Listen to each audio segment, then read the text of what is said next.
السلام عليكم ورحمة الله وبركاته. الشقة اللي قدام حضراتكم دي الدور التاني، مرخصة، مرافق كاملة، عداد وغاز وكل حاجة. بين فيصل والهرم عند جنان سيد مرعي، أقرب فيو للأهرامات. شقة مساحتها 140 متر.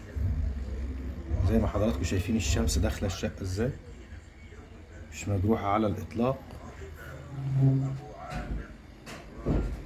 المساحة 140 متر. دي أول حاجة التواليت للضيوف. أنا مش منور النور عشان أوريكم الإضاءة الطبيعية.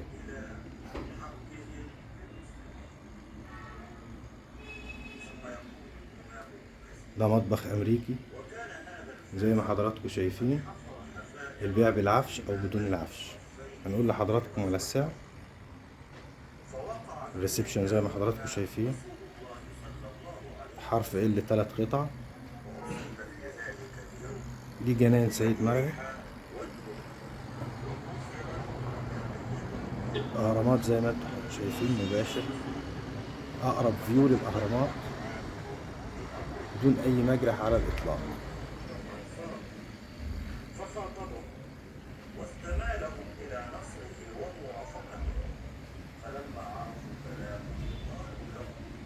ده المطبخ.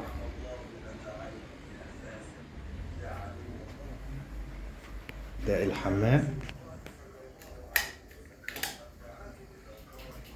الحمام الرئيسي.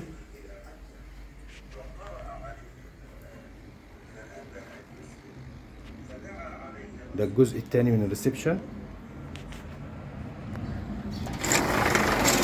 زي ما حضراتكم شايفين، الشارع وجنان سيد مرعي. والمنطقة دي يعني داخلة في كردون، اللي هي منطقة سياحية، فبيعيدوا السفلتة ويعيدوا رصف الشوارع من أول وجديد. وري حضراتكم الغرفتين.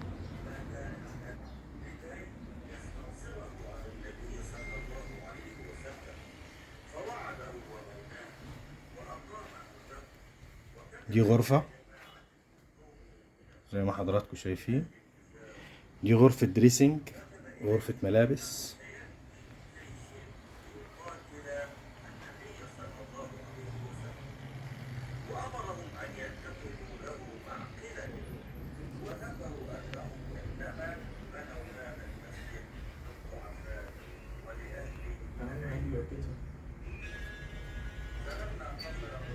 لا، بس عايز اروح اشرح على كده.